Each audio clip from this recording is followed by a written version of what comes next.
ជំរាបសួរបងប្អូនជនរួមជាទីគោរពថ្ងៃនេះគឺជាថ្ងៃប្រហោះ9រោចខែពិសាឆ្នាំមមីឆស័កពុទ្ធសករាជ2558ត្រូវនៅថ្ងៃទី22ខែឧសភាឆ្នាំ2014នៅពេលនេះសូមអញ្ជើញបងប្អូនជនរួមជាតិតាមដានទស្សនាព័ត៌មានសង្ខេបនៅថ្ងៃនេះដូចតទៅប្រធានគណៈបកសង្គ្រោះជាតិអំពីវនីដល់បងប្អូនប្រជាពលរដ្ឋខ្មែរបន្តជួយដល់ប្រជាពលរដ្ឋដែលមកពីខេត្តក្រចេះនៅរសៀលថ្ងៃនេះលោកសំរងស៊ីបានចេញសេចក្តីអំពីវនីផ្ទាល់មាត់មួយសូមឲ្យបងប្អូនប្រជាពលរដ្ឋខ្មែរនៅក្នុងនិងក្រៅប្រទេសបន្តជួយឧបត្ថម្ភគាំទ្រដល់ប្រជាពលរដ្ឋរងគ្រោះមកពីខេត្តក្រចេះដែលកំពុងស្នាក់អាស្រ័យនៅវត្តសាមគ្គីរាំងសីរាជធានីភ្នំពេញក្នុងគណៈពេលដែលពួកគាត់កំពុងរងចាំដំណោះស្រាយសមស្របចេញពីរដ្ឋាភិបាលលោកហ៊ុនសែនបន្ទាប់ពីកងកម្លាំងប្រដាប់អាវុធបានដុតបំផ្លាញផ្ទះរបស់ពួកគាត់ដើម្បីរំលោភយកដីលក់ឲ្យក្រុមហ៊ុនយួនខ្ញុំសូមអំពាវនាវដល់បងប្អូនជនរួមជាតិយើងនៅទូទាំងពិភពលោកសូមបងប្អូនមេត្តាជួយឧបត្ថម្ភផ្គត់ផ្គង់ជាធានអាហារសម្ភារៈមុងកាទេលថ្នាំពេទ្យដើម្បីជួយសង្គ្រោះជីវិតក្មេងៗទាំងអស់ហ្នឹងដែលមានម្ដាយភាគច្រើនគឺជាស្ត្រីមេម៉ាយអត់ស៊ីពឹងនេះគ្រាន់តែជាជនរងគ្រោះមួយចំនួនតូចទេនៅវត្តសាមគ្គីរាំងសីថ្ងៃនេះម៉ោងនេះនៅមានច្រើនណាស់យើងមិនអាចយកមកទាំងអស់ទេប៉ុន្តែយើងត្រូវតែជួយមើលខុសត្រូវយើងត្រូវតែដឹកស្បៀងអាហារមើលខុសត្រូវថ្នាំពេទ្យសុខភាពហៅគ្រូពេទ្យមកពិនិត្យជំងឺហើយយើងមិនចង់ឲ្យមានគ្រោះថ្នាក់ដោយខ្វះការព្យាបាលអញ្ចឹងហើយបានអរគុណបងប្អូនទុកជាមុនចំពោះសប្បុរសធម៌របស់បងប្អូនសូមបងប្អូនផ្ញើការដើម្បីជួយសង្គ្រោះជីវិតកូនខ្មែរទាំងអស់នេះតាមរយៈគណៈបកសង្គ្រោះជាតិគ្រាន់តែសូមបញ្ជាក់ថាសម្រាប់ជនរងគ្រោះមកពីខេត្តក្រចេះសូមអរគុណកម្មកររោងចក្រ Cambo Handsam ជាង 2000 នាក់ធ្វើបាតកម្មទាមទារលក្ខខណ្ឌការងារយោងតាមការចុះផ្សាយរបស់គេហទំព័រ VOD បានឲ្យដឹងថាកម្មកររោងចក្រកាត់ដេរសម្លៀកបំពាក់ Cambo Handsam ស្ថិតនៅតាមបណ្ដោយផ្លូវជាតិលេខ4ក្នុងខណ្ឌពោធិ៍សែនជ័យប្រមាណជាង 2000 នាក់បន្តធ្វើបាតកម្មទាមទារលក្ខខណ្ឌឲ្យក្រុមហ៊ុនដកតំណែងសហជីពម្នាក់និងលក្ខខណ្ឌការងារមួយចំនួនគេហទំព័រដដែលបានបន្ថែមតាមរយៈអ្នកស្រីភីស្រីមុំអះអាងជាតំណាងកម្មកររោងចក្រ Cambo Handsam ប្រាប់នៅព្រឹកថ្ងៃនេះថាកម្មករបានធ្វើបាតកម្មរយៈពេល2ថ្ងៃមកហើយដោយទាមទារលក្ខខណ្ឌការងារមួយចំនួនក្នុងនោះគឺទាមទារឲ្យរោងចក្រដកតំណែងសហជីពម្នាក់ឈ្មោះលុនចេញពីការងារព្រោះតំណែងសហជីពរូបនោះធ្វើការលំអៀងនិងរើសអើងកម្មករតំណាងសហជីពមិត្តភាពកម្មករប្រចាំរោងចក្រ Cambo Handsam ឈ្មោះម៉ៅវណ្ណៈបន្ថែមថាលក្ខខណ្ឌការងារដែលកម្មករទាមទារចម្បងនោះគឺឲ្យរោងចក្រផ្ដាច់កិច្ចសន្យាចាស់ហើយអនុវត្តកិច្ចសន្យាមានកំណត់វិញព្រមទាំងទាមទារប្រាក់បំណាច់ 5% លោកបន្តថានៅពេលកំពុងធ្វើបាតកម្មកងសន្តិសុខប្រមាណជាង10នាក់បានមកចាប់រូបលោកនិងតំណាងសហជីពម្នាក់ទៀតប៉ុន្តែត្រូវបានកម្មកររារាំងប្រធានកម្មវិធីការងារនៅមជ្ឈមណ្ឌលអប់រំច្បាប់សម្រាប់សហគមន៍លោកមឿនដុល្លារមានប្រសាសន៍ថាការធ្វើបាតកម្មជាបន្តបន្ទាប់ពីសំណាក់កម្មកររោងចក្រនេះជាកត្តាមួយដែលរាជរដ្ឋាភិបាលគួរតែយកចិត្តទុកដាក់លោកបន្តថាភាគីរោងចក្រតែងតែព្យាយាមគេចវេះនិងចាប់ខ្លួនអ្នកដែលហ៊ានតវ៉ាទាមទារលក្ខខណ្ឌការងារសមរម្យសង្គមស៊ីវិលរិះគន់ថាសវនាការលោកវ៉ុនពៅផ្ទុយនីតិវិធីលោកអ្នកនាងជាទីមេត្រីតាមការចុះផ្សាយនៃគេហទំព័រភ្នំពេញប៉ុស្តិ៍បានឲ្យដឹងថាលោកវ៉ុនពៅប្រធានសមាគមប្រជាធិបតេយ្យឯករាជ្យនៃសេដ្ឋកិច្ចក្រៅប្រព័ន្ធដែលជាជនសង្ស័យចុងក្រោយនៅក្នុងសវនាការសួរដេញដោលតាក់ទិនទៅនឹងហេតុការណ៍ប៉ះទង្គិចគ្នារវាងកម្មករនិងសមាជិកនៅមុខរោងចក្រយ៉ាក់ចេញបានបដិសេធចំពោះការបង្ហាញភស្តុតាងជាខ្សែអត្ថសំឡេងនិងវីដេអូរបស់លោកចៅក្រមជំរះដោយអះអាងថាមិនពាក់ព័ន្ធនឹងអង្គហេតុហើយត្រូវបានអង្គការសង្គមស៊ីវិលបានធ្វើការរិះគន់ថាជាសវនាការហាក់ដូចជាគ្មានចៅក្រម នៅក្នុងសាវនាការដែលធ្វើការសួរដេញដោលគ្នាយ៉ាងតឹងសរសៃករវាងចៅក្រមជំរះលោកកៅមនីជាមួយជនសង្ស័យនិងអ្នកធានាការពីក្តីឲ្យជនសង្ស័យបន្ទាប់ពីចៅក្រមជំរះបានសួរលោកវ៉ុនពៅទាក់ទងទៅនឹងពាក្យសម្ដីដែលលោកវ៉ុនពៅបាននិយាយតាមរយៈឧបឃោសនស័ព្ទនៅមុខទីស្តីការគណៈរដ្ឋមន្ត្រីកាលពីថ្ងៃទី30ខែធ្នូឆ្នាំ2013នៅពេលដែលកម្មការិនីធ្វើការតវ៉ាដំឡើងប្រាក់ខែ$160ក្នុងមួយខែនៅក្នុងសាវនាការដែលចៅក្រមបានឲ្យលោកក្រឡាបញ្ជីអានព្រមទាំងឲ្យលោកបច្ចេកទេសចាក់ជាខ្សែអាត់សំឡេងនិងវីដេអូរបស់លោកវ៉ុនពៅដែលបាននិយាយនៅថ្ងៃទី30ខែធ្នូឆ្នាំ2013នៅខាងមុខទីស្តីការគណៈរដ្ឋមន្ត្រីជាច្រើនដងដែលលោកនិយាយថាលោកស្នើឲ្យមន្ត្រីសមត្ថកិច្ចប្រកាន់យកធម៌អហិង្សាកុំសម្លាប់ខ្មែរគ្នាឯងហើយបើសិនជាមេបញ្ជាឲ្យបាញ់ប្រជាពលរដ្ឋត្រូវបែរកណ្ដុងនោះទៅមេរបស់ខ្លួនវិញជាដើមលោកអំសំអាតមន្ត្រីស៊ើបអង្កេតជាន់ខ្ពស់អង្គការការពារសិទ្ធិមនុស្សលីកាដូដែលបានតាមដាននៅក្នុងសាវនាការនោះបានថ្លែងឲ្យដឹងថាសាវនាការនៅក្នុងបន្ទប់ទី1គឺមានការចម្លែកដោយសារចៅក្រមបានដាក់វីដេអូដែលមិនតាក់ទងទៅនឹងអង្គហេតុហើយពេលមេធាវីការពារកងក្តីសួរសំណួរការប្រាហិង្សារបស់សមត្ថកិច្ចចៅក្រមនិងព្រះរាជអាជ្ញាតែងតែបដិសេធថាមិនពាក់ព័ន្ធអង្គហេតុគឺហាក់ដូចជាគាំទ្រសមត្ថកិច្ចមួយចំនួនដែលប្រាហិង្សាលោកបានថ្លែងឲ្យដឹងថានៅក្នុងបន្ទប់សាវនាការចៅក្រមបានដើរតួនាទីជំនួសព្រះរាជអាជ្ញាពីព្រោះសំណួរទាំងនោះមិនមែនចៅក្រមជាអ្នកសួរទេគឺព្រះរាជអាជ្ញាជាអ្នកសួរប៉ុន្តែមិនមែនចៅក្រមទេដូច្នេះនៅក្នុងសាវនាការនោះហាក់ដូចជាគ្មានចៅក្រមហើយយុត្តិធម៌ហាក់ដូចជានៅឆ្ងាយសម្រាប់ជនរងគ្រោះបើចៅក្រមមានភាពលំអៀងនោះសូមបញ្ជាក់ថាលោកវ៉ុនពៅបានដួលសន្លប់នៅក្នុងគណៈសាវនាការរបស់លោកកំពុងដំណើរការកាលពីម៉ោង 10 កន្លះព្រឹកមិញនេះ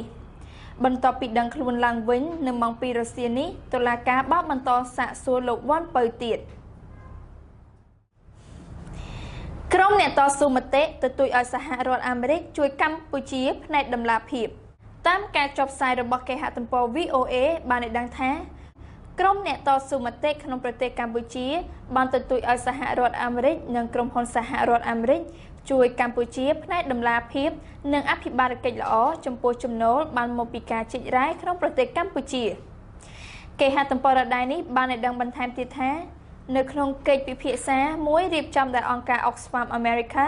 កាលពីថ្ងៃពុធនៅក្នុងអគារសភាសហរដ្ឋអាមេរិកក្នុងរដ្ឋធានី Washington ក្រុមវាគ្មិន3រូបមកពីអង្គការ Oxfam ក្នុងតំបន់និងកម្ពុជាបានថ្លែងថាជំនួយនិងបទពិសោធន៍សហរដ្ឋអាមេរិកគឺជារឿងសំខាន់ដល់ដំណាភាពនៃវិនិយោគផ្នែកឧស្សាហកម្មជីករ៉ែក្នុងប្រទេសកម្ពុជាដោយសារតែកម្ពុជាគ្មានច្បាប់ទទួលបានព័ត៌មានទាក់ទងទៅនឹងបញ្ហាវិនិយោគផ្នែកឧស្សាហកម្មនិស្សារណកម្មឬការជីករ៉ែហើយព័ត៌មានអំពីចំនួនពន្ធរដ្ឋនិងដំណើរការវិនិយោគលើធនធានរ៉ែនេះដែលអាចប៉ះពាល់ដល់បរិស្ថាននិងជីវភាពពលរដ្ឋនេះមិនត្រូវគេប្រកាសឲ្យដឹងជាសាធារណៈលោក Lai Kim មន្ត្រីសម្របសម្រួលកម្មវិធីប្រចាំតំបន់ផ្នែកឧស្សាហកម្មនិស្សារណកម្មនៃអង្គការ Oxfam America មានប្រសាសន៍ថាមានក្រុមហ៊ុនច្រើនបានទទួលនៅសម្បទានក្នុងការរុករករ៉ែប៉ុន្តែយើងមិនបានដឹងថាតើគាត់មានជាកិច្ចព្រមព្រៀងរបៀបម៉េចតែទី2រឿងផលប៉ះពាល់បរិស្ថានដែលអាចនឹងកើតមានឡើងហើយនឹងការរុករករ៉ែនៅក្នុងតំបន់ដែលប្រជាពលរដ្ឋក្រីក្រជាពិសេសជនជាតិដើមភាគតិចទោះជាយ៉ាងណាក៏ដោយក្រមវាគ្មិនបានដាក់ក្តីសង្ឃឹមថាការយកចិត្តទុកដាក់របស់សហរដ្ឋអាមេរិកចំពោះការផ្លាស់ប្ដូរនយោបាយក្នុងប្រទេសកម្ពុជាជាពិសេសការដែលសភាសហរដ្ឋអាមេរិកមានការយកចិត្តទុកដាក់ខ្លាំងអំពីស្ថានភាពកម្ពុជាចុងក្រោយថ្មីៗនេះនឹងជួយដល់ស្ថានភាពនយោបាយនិងសេដ្ឋកិច្ចប្រទេសកម្ពុជាសកម្មជនព្រៃឈើអះអាងថាអាជីវកម្មឈើនៅខេត្តក្រចេះកាន់តែកើនឡើងលោកអ្នកនាងជាទីមេត្រីបើយោងតាមគេហទំព័រអាស៊ីសេរីបានចុះផ្សាយថាសកម្មជននិងអ្នកជំនាញខាងធនធានធម្មជាតិអះអាងថាសកម្មភាពអាជីវកម្មឈើប្រណិតនៅក្នុងឃុំកំពង់ចាមស្រុកសម្បូរខេត្តក្រចេះកាន់តែកើនឡើងឈ្មួញទាំងនោះភាគច្រើនបានប្រមូលទិញឈើនិងកាប់ឈើមិនមែនប្រភេទប្រណិតលេខ1ដើម្បីដឹកចូលទៅកន្លែងស្តុកឈើធំៗនៅក្នុងស្រុកព្រៃប្រសពគេហទំព័រដដែលនេះបានបញ្ជាក់តាមរយៈសកម្មជនព្រៃឡង់ម្នាក់ថ្លែងក្នុងលក្ខខណ្ឌមិនបញ្ចេញឈ្មោះឲ្យដឹងថា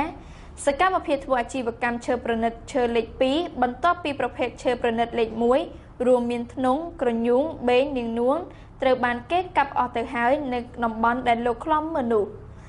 លោកបន្តថាក្រុមឈ្មួញទាំងនោះបានប្រមូលគៀងគោប្រជាពលរដ្ឋដែលមានរណាយន្តដើម្បីឲ្យកាប់ឈើមកលក់ឲ្យខ្លួនឬក៏ជួលអ្នកមានរណាទាំងនោះមកធ្វើការឲ្យខ្លួនដោយឈ្មួញធានាខុសត្រូវចំពោះប្រជាពលរដ្ឋទាំងនោះទៀតផងលោកបន្ថែមថាឈើទាំងនោះនឹងដឹកជញ្ជូនទៅទុកក្នុងដេប៉ូធំៗនៅក្នុងស្រុកព្រែកប្រសពខេត្តក្រចេះហើយចែកចាយបន្តក្នុងប្រទេសនិងទៅក្រៅប្រទេសចំណែកអាជ្ញាធរវិញហាក់ធ្វើមិនដឹងមិនឮចំពោះសកម្មភាពអាជីវកម្មឈើទាំងនោះឡើយលោកបន្ថែមទៀតថាតំបន់ដែលទទួលរងការគំរាមកំហែងពីសំណាក់ឈ្មួញឈើទាំងនោះគឺមានទំហំ 50,000 ហិកតាស្ថិតក្នុងឃុំចំនួន2គឺឃុំកំពង់ចាមនិងឃុំបឹងចាហើយប្រសិនបើតំបន់នោះត្រូវវិនិច្ឆ័យហិនហោចកម្ពុជានឹងបាត់បង់គម្របព្រៃឈើធំជាក់ជាមិនខានប្រភេទឈើលេខ2នោះរួមមានឈើទាលផ្ដៀកខ្លុងត្រាចខ្វៅនិងកគីជាដើមលោកខៀវកញ្ញរិទ្ធចេញមុខការពារកងសន្តិសុខខណ្ឌដូនពេញតាមការចុះផ្សាយនៃគេហទំព័រ VOD បានឲ្យដឹងថារដ្ឋមន្ត្រីក្រសួងព័ត៌មាននិងជាអ្នកនាំពាក្យរដ្ឋាភិបាលទទួលស្គាល់ថាកងកម្លាំងសន្តិសុខខណ្ឌដូនពេញបានវាយទៅលើអ្នកយកព័ត៌មាន VOD កាលពីដើមខែឧសភាក្រោមហេតុផលថាអ្នកសារព័ត៌មានបានជេរប្រមាថលើកងសន្តិសុខក្នុងគេហទំព័រដដែលនេះបានបញ្ជាក់តាមរយៈកាសែតភ្នំពេញប៉ុស្តិ៍ជីមផ្សាយនៅថ្ងៃប្រហ័សនេះដែលដកស្រង់សម្ដីរបស់រដ្ឋមន្ត្រីក្រសួងព័ត៌មានលោកខៀវកញ្ញរិទ្ធថាការវាយប្រហាររបស់កងសន្តិសុខលើអ្នកសារព័ត៌មាន VOD លោកឡៃសាមៀនគឺដោយសារតែអ្នកសារព័ត៌មានរូបនោះហៅសន្តិសុខថាជាឆ្កែយួនក្នុងចំណោមពាក្យប្រមាថដទៃទៀតលោកបន្តថាលោកបានស៊ើបអង្កេតអំពីមូលហេតុនៃការប៉ះទង្គិចដោយរកឃើញថាអ្នកសារព័ត៌មាន VOD បាននិយាយទៅកាន់កងសន្តិសុខថាហេតុអ្វីអ្នកមិនអនុញ្ញាតឲ្យប្រជាជនចូលកន្លែងនេះអ្នកសារព័ត៌មាន VOD លោកឡៃសាមៀនមានប្រសាសន៍ថាលោកមិនបានប្រមាថឬពោលពាក្យមិនគប្បីណាមួយទៅកាន់កងសន្តិសុខនោះទេលោកថាលោកគ្រាន់តែដេញតាមថតរូបកងសន្តិសុខទាំងនោះវាយព្រះអង្គលួនសុវត្ថិប៉ុណ្ណោះលោកខៀវកញ្ញរិទ្ធបានឆ្លើយតបភ្លាមៗមកកាន់ VOD តាមរយៈអ៊ីមែលដែលទាមទារឲ្យលោកឡៃសាមៀនស្បត់លើករណីនេះលោកឡៃសាមៀនឲ្យដឹងថាលោកហ៊ានទៅស្បត់តាមការស្នើសុំរបស់លោកខៀវកញ្ញរិទ្ធមន្ត្រីទំនាក់ទំនងនន្តសុមតិប្រចាំមជ្ឈមណ្ឌលកម្ពុជាដើម្បីប្រព័ន្ធផ្សព្វផ្សាយឯករាជ្យ CCIM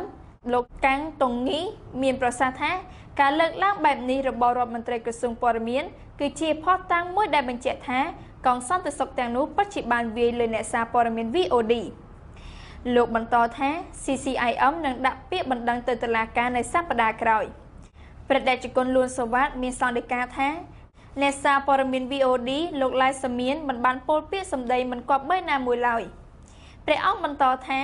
ការវាយលោកឡៃសាមៀនដោយសារតែលោកបានថតរូបភាពដែលកងសន្តិសុខទាំងនោះដេញវាយព្រះអង្គប្រធានផ្នែកស៊ើបអង្កេតសមាគមអាត6លោកនីចរិយាមានប្រសាសន៍ថាការជេរប្រមាថនិងការប្រើហិង្សាគឺជាបទល្មើសផ្សេងគ្នាមិនអាចយកមកកាត់សងគ្នាបានឡើយលោកថា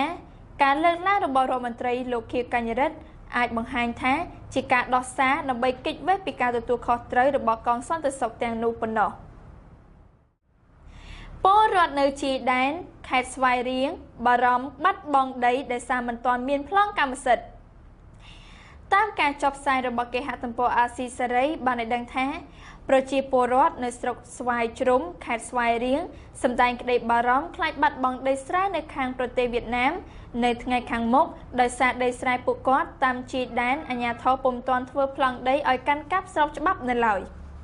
គេហទំព័រដដែលនេះបានឲ្យដឹងតាមរយៈអ្នកភូមិដែលមានដីស្រែជាប់ជាដែនលោកព្រំសវ័ណ្ណរស់នៅភូមិចំបក់គុយឃុំកំពង់ចម្លងស្រុកស្វាយជ្រុំឲ្យដឹងនៅថ្ងៃទី21ឧសភាថាដីស្រែរបស់អ្នកភូមិតាមជាដែនរួមទាំងដីលោកផងអាជ្ញាធរពុំទាន់ធ្វើប្លង់កាន់កាប់ស្របច្បាប់ឲ្យនៅឡើយទេលោកថាដោយសារតែពុំមានប្លង់ស្របច្បាប់នេះអ្នកភូមិចេះតែព្រួយបារម្ភខ្លាចថ្ងៃខាងមុខអាជ្ញាធរវៀតណាមធ្វើប្លង់កាន់កាប់ដោយខ្លួនឯងលោកបន្ថែមថាអាជ្ញាធរគួរយកចិត្តទុកដាក់ធ្វើប្លង់ដីឲ្យប្រជាពលរដ្ឋដែលរស់នៅតាមជាដែនមុនធ្វើប្លង់ដីរបស់អ្នកភូមិដែលរស់នៅឆ្ងាយពីជាដែនដើម្បីការពារកុំឲ្យមានចំនួនរឿងដីធ្លីតាមជាដែនជាមួយប្រទេសជិតខាងចំណែកឯឃុំដែលជាប់ជាដែននោះពុំទាន់វាស់វែងនៅឡើយទេហើយប្រសិនបើអាជ្ញាធរបន្តអូសបន្លាយពេលវេលាទៀតដីស្រែរបស់អ្នកភូមិដែលជាប់ជាដែនអាចប្រឈមនឹងការបាត់បង់ទៅប្រទេសជិតខាងនៅថ្ងៃខាងមុខអង្គការសហប្រជាជាតិថាតម្រូវការគ្រឿងញៀនកើនឡើងនៅកម្ពុជា យោងតាមការចុះផ្សាយនៃគេហទំព័រភ្នំពេញប៉ុស្តិ៍បានឲ្យដឹងថាតម្រូវការមិនចេះឆ្អែតឆ្អន់របស់អាស៊ីចំពោះថ្នាំមេតាំហ្វេតាមីនបានបង្កើនការផលិតនៅទូទាំងពិភពលោកនិងបានបង្កើនការរឹបអូសដល់ទៅ3ដងក្នុងរយៈពេល5ឆ្នាំកន្លងមកនេះបើតាមការិយាល័យអង្គការសហប្រជាជាតិស្ដីពីថ្នាំញៀននិងឧក្រិដ្ឋកម្ម UNODC គេហទំព័រដដែលបានបន្ថែមទៀតថាយោងតាមរបាយការណ៍ Global Synthetic Drug Assessment ឆ្នាំ2014របស់ UNODC ដែលចេញផ្សាយកាលពីថ្ងៃអង្គារបានឲ្យដឹងថាអាស៊ីដែលជាទីផ្សារដ៏ធំបំផុតលើពិភពលោកសម្រាប់ប្រភេទថ្នាំអមហ្វេតាមីនឥឡូវនេះបានធ្វើឲ្យការផលិតថ្នាំមេតាំហ្វេតាមីនកើនឡើងខ្លាំងហើយកម្ពុជាក៏មាននិន្នាការដោយតំបន់ដទៃទៀតផងដែរថ្នាំមេតាំហ្វេតាមីនកាន់តែពេញនិយមនៅក្នុងប្រទេសកម្ពុជាដែលឥឡូវនេះថ្នាំនេះជាប់លេខ2បន្ទាប់ពីថ្នាំហេរ៉ូអ៊ីនថ្នាំមេតាំហ្វេតាមីនអមហ្វេតាមីននិងសារធាតុគីមីដទៃទៀតដែលប្រហាក់ប្រហែលត្រូវបានបញ្ចូលក្នុងក្រុមតែមួយនៅក្នុងការសិក្សានេះប្រទេសមីយ៉ាន់ម៉ានៅតែជាមជ្ឈមណ្ឌលផលិតប្រភេទថ្នាំនេះនៅក្នុងតំបន់ដែលរាប់បញ្ចូលទាំងថ្នាំមេតនិងថ្នាំអេត្រាស៊ីប៉ុន្តែប៉ុន្មានឆ្នាំថ្មីនេះ UNODC បានតាមដានឃើញថាចំណែកនៃថ្នាំភាគច្រើនដែលបានរឹបអូសគឺជាប់ពាក់ព័ន្ធនឹងកន្លែងពិសោធន៍ផ្សេងៗនៅក្នុងប្រទេសកម្ពុជាថ្នាំកេតាមីនដែលមានឈ្មោះថា Special K នៅប្រទេសលោកខាងលិចត្រូវបានគេរកឃើញនៅកម្ពុជាដំបូងកាលពីឆ្នាំ2001ពេលជនជាតិសង្ហបុរីត្រូវបានចាប់ខ្លួនដោយរកឃើញម្សៅថ្នាំនេះ5គីឡូក្រាមជាប់នឹងខ្លួនរបាយការណ៍ថ្មីរបស់ UNODC ឥឡូវនេះបានចង្អុលបង្ហាញថាកម្ពុជាជាប្រទេសមួយក្នុងចំណោមប្រទេសនានាដែលជាប្រភពនៃថ្នាំកេតាមីនភាគច្រើនបំផុតលើពិភពលោករបាយការណ៍ក៏បានបង្ហាញដែរថាកម្ពុជាគឺជាប្រទេសផ្គត់ផ្គង់ប្រេងម្រះព្រៅដ៏សំខាន់មួយអគ្គមេបញ្ជាការយោធាថៃប្រកាសរដ្ឋប្រហារយោធាតាមការចុះផ្សាយនៃគេហទំព័រ VOD បានឲ្យដឹងថាអគ្គមេបញ្ជាការយោធាថៃលោកប្រយុទ្ធច័ន្ទអូឆានៅថ្ងៃប្រហ័សនេះប្រកាសធ្វើរដ្ឋប្រហារយោធាក្នុងប្រទេសថៃបន្ទាប់ពីប្រទេសមួយនេះស្ថិតនៅក្រោមច្បាប់អាញាសឹកគេហទំព័រដដែលនេះបានបន្តឲ្យដឹងតាមរយៈសារព័ត៌មាន BBC ដកស្រង់សម្ដីរបស់លោកប្រយុទ្ធច័ន្ទអូឆាថាការប្រកាសធ្វើរដ្ឋប្រហារនេះដោយសារទាហានបានគ្រប់គ្រងរដ្ឋាភិបាលថៃ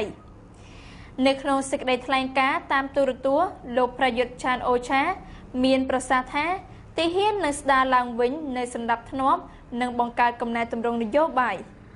ការប្រកាសធ្វើរដ្ឋប្រហារយោធានេះធ្វើឡើង2ថ្ងៃបន្ទាប់ពីលោកប្រយុទ្ធច័ន្ទអូឆាកាលពីថ្ងៃអង្គារប្រកាសថា